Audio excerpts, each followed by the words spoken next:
ಶ್ರೀ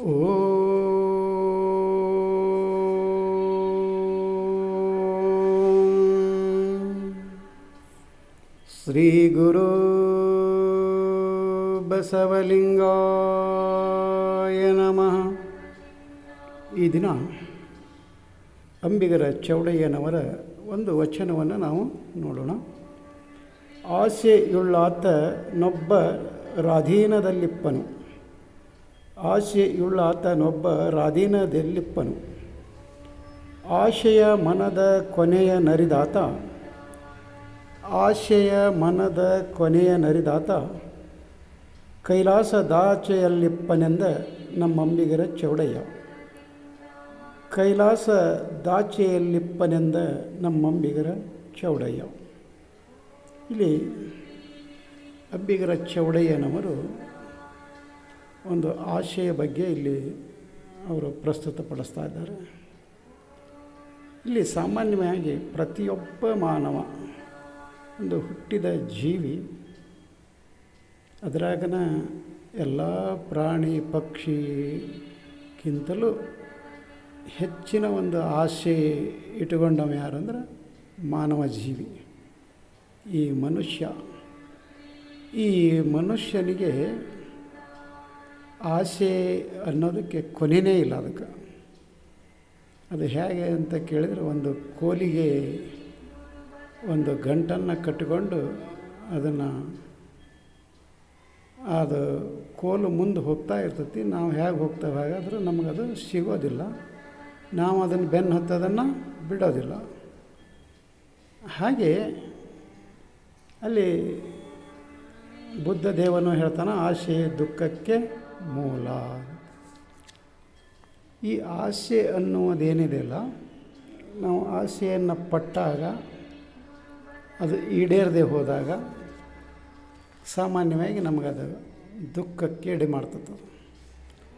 ನಾವು ಯಾವುದನ್ನು ಆಸೆ ಪಟ್ಕೊಂಡಿರ್ತೀವಿ, ಯಾವ ಆಸೆ ಹಿಂದೆ ನಾವು ಬೆನ್ನು ಬಿದ್ದಿರ್ತೀವಿ, ಅದು ನಮಗೆ ಕೈ ಸಿಗಲಿಲ್ಲ, ನಮಗೆ ದೊರಕಲಿಲ್ಲ, ನಾವು ಅದನ್ನು ಪಡೆಯೋದಕ್ಕೆ ಆಗಲಿಲ್ಲ ಅಂದರೆ ಅಲ್ಲಿ ಸಾಮಾನ್ಯವಾಗಿ ಅಲ್ಲಿಗೆ ಸಹಜವಾಗಿ ನಮಗೆ ದುಃಖ ಬರ್ತಾ ಇರ್ತದೆ. ಅದಕ್ಕಾಗಿ ನಾವು ಅವ್ರು ಏನು ಹೇಳಿದರು, ಆಸೆ ದುಃಖಕ್ಕೆ ಮೂಲ ಅಂತ. ಹಾಗೆ ಇಲ್ಲಿ ಅಂಬಿಗರ ಚೌಡಯ್ಯನವರು ಏನು ಹೇಳ್ತಿದಾರಂದ್ರೆ, ಆಸೆಯುಳ್ಳಾತನೊಬ್ಬ ರಾಧೀನದಲ್ಲಿಪ್ಪನು. ಅಂದರೆ ಇವತ್ತೊಬ್ಬ ಆಸೆ ಏನಾದರೂ ಇಟ್ಕೊಂಡಿದ್ದ ಅಂತ ಕೇಳಿದಾಗ ಆತ ಏನು ಮಾಡ್ತಾನೆ ಅಂದ್ರೆ, ಒಬ್ಬರ ಅಧೀನದಲ್ಲಿರ್ತಾನವ, ಅಂದರೆ ಒಬ್ಬರ ವಶದಲ್ಲಿರ್ತಾನ, ಒಬ್ಬರು ಹೇಳಿದಂಗಲ್ಲೇ ಕೇಳ್ತಾ ಇರ್ತಾನ, ಅವ್ರು ಏನು ಹೇಳ್ತಾರೆ ಅದನ್ನು ಮಾಡ್ತಾ ಇರ್ತಾನ ಅನ್ನೋದಕ್ಕೆ ಅವರು ಹೇಳ್ತಾರೆ. ಆಸೆ ಯಾರಿಗಿರ್ತೈತಲ್ಲ ಅವರು ಮತ್ತೊಬ್ಬರ ಅಧೀನದಲ್ಲಿ ಇರ್ತಾರೆ. ಯಾಕಂದರೆ ಆ ಆಸೆಯನ್ನು ಪೂರೈಸಿಕೊಳ್ಳೋದಕ್ಕೋಸ್ಕರ ಅವರು ಅವರ ಅಧೀನದಲ್ಲಿ, ಅವರ ಒಂದು ಆಡು ಭಾಷೆಯಲ್ಲಿ ಅಂದರೆ ಕಪಿಮುಷ್ಟಿಯಲ್ಲಿ ಅಂತ ಹೇಳ್ತಾವಲ್ಲ, ಹಾಗೆ ಅವರ ಒಂದು ಕಪಿಮುಷ್ಟಿಯಲ್ಲಿ ಅವರು ಇರ್ತಾರೆ. ಹಾಗೆ ಅನೇಕ ಆಸೆಗಳು ಮನುಷ್ಯನಿಗೆ, ಒಂದು ಎರಡು ಆಸೆ ಅಲ್ಲ. ಅಲ್ಲಿ ಅದಕ್ಕೆ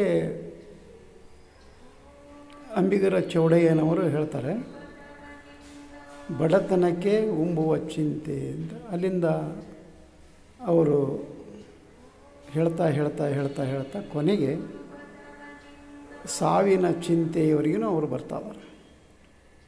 ಅಂದರೆ ಮರಣದ ಚಿಂತೆಯವರಿಗೂ ಅಲ್ಲಿಗೆ ಮನುಷ್ಯನಿಗೆ ಅದು ಬೆನ್ನು ಹತ್ತಿರ್ತದೆ. ಕೇವಲ ಒಂದು ಬಡತನ ಇದ್ದಾಗ ಅಲ್ಲಿ ಆತನಿಗೆ ಏನಾಗಬೇಕಾಯ್ತು, ಒಂದು ಊಟಕ್ಕಾದರೂ ಸಾಕಪ್ಪ ಅನ್ನುವಂಥ ಒಂದು ಆಸೆ ಬರ್ತದೆ. ಹಾಗೆ ಅಲ್ಲಿಂದ ಅದು ಶುರುವಾಗಿದ್ದು ಆ ಆಸೆ ಅಲ್ಲಿಂದ ಉಣ್ಣೋದಕ್ಕಾಯಿತು, ಉಡೋದಕ್ಕಾಯಿತು, ಇಡೋದಕ್ಕಾಯಿತು, ಹೆಂಡರಾದರು ಮಕ್ಕಳಾದರು ಕೆಡದೇ ಹೋಯಿತು, ಕೊನೆಗೆ ಮರಣಕ್ಕೆ ಬಂದು ನಿಲ್ತದೆ. ಹಾಗೆ ಈ ಆಸೆ ಅನ್ನೋದಕ್ಕೆ ಇದು ಕೊನೆಯೇ ಇಲ್ಲ. ಅದಕ್ಕೆ ಎಂದೂ ನಾವು ಹುಟ್ಟಿ ಬಂದಾಗಿನಿಂದ ಶುರುವಾದಂಥ ಆಸೆ ಕೊನೆಗೆ ನಮ್ಮನ್ನು ಮಣ್ಣು ಮಾಡುವವರೆಗೂ ಆ ಆಸೆ ನಮ್ಮನ್ನು ಬೆನ್ನು ಬಿಡೋದಿಲ್ಲ ಅದು.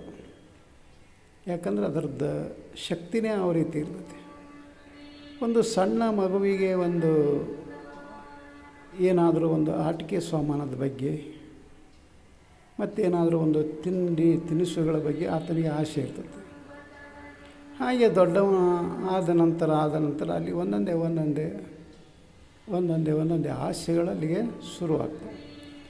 ಒಬ್ಬವ ಬೈಕ್ ತೊಗೋಬೇಕು ಅಂತಾನ, ಒಬ್ಬವ ಕಾರ್ ತೊಗೋಬೇಕು ಅಂತಾನ, ಮತ್ತು ಮುಂದೆ ಒಂದು ಹೆಣ್ಣನ್ನು ಮೋಹಿಸಬೇಕು ಅಂತಾನ, ಹಾಗೆ ಒಂದು ಮನೆ ಕಟ್ಟಬೇಕು, ಒಂದು ಹೊಲ ತಗೋಬೇಕು, ಹಾಗೆ ಒಂದರಿಂದ ಒಂದು ಅಲ್ಲೇ ಆ ಆಸೆಗಳು ಸರಣಿಯ ಟೈಪ್, ಅಂದರೆ ಒಂದು ಚೈನ್ ಸಿಸ್ಟಮ್ ಅಂತ ಏನಂತವಲ್ಲ ಆ ರೀತಿ ಅವು ಬೆಳಿತಾನೆ ಹೋಗ್ತಾವೆ.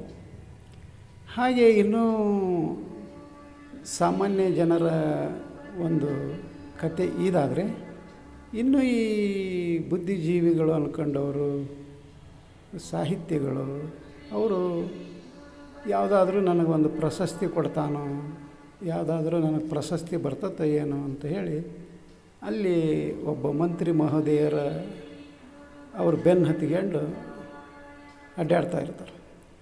ಅದೇ ರೀತಿ ಆ ಮಂತ್ರಿ ಮಹೋದಯರಾದವರು ಮೊದಲು ಅವಂಗೆ MLA ಆಗಬೇಕು ಅನ್ನೋ ಆಸೆ, MLA ಆಗಬೇಕು, ಮಂತ್ರಿ ಆಗಬೇಕು ಅನ್ನೋದು, ಮಂತ್ರಿ ಆದಮೇಲೆ ಅದು ಒಳ್ಳೆಯ ಖಾತೆ ಸಿಗಬೇಕು, ಅದು ಎಲ್ಲ ಭರ್ಪೂರಾಗಿ ಅಲ್ಲಿ ಫಲವತ್ತಾಗಿ ಅಲ್ಲಿ ಆತನಿಗೆ ಹಣದ ಹೊಳೆ ಹರಿತಾ ಇರಬೇಕು ಅಂಥ ಒಂದು ಖಾತೆ ಬೇಕು ಅನ್ನೋದು. ಹೀಗೆ ಅದಕ್ಕೆ ಕೊನೆಯೇ ಇಲ್ಲ. ಅದು ಆತ ಅಲ್ಲಿ MLA ಒಂದು ಕ್ಷೇತ್ರಕ್ಕೆ ಆದರೂ ಸಹಿತಕ್ಕೆ ಆಸೆ ಆತನ ತೀರೋದಿಲ್ಲ. ಮಂತ್ರಿ ಆಗಬೇಕು, ಮಂತ್ರಿ ಆದಮೇಲೆ ಅವ್ರ ಮ್ಯಾಗ್ಲವ್ರನ್ನ ಹಿಡ್ಕೊಂಡು ಅವ್ರ ಅಧೀನದಲ್ಲಿರ್ತಾನೆ.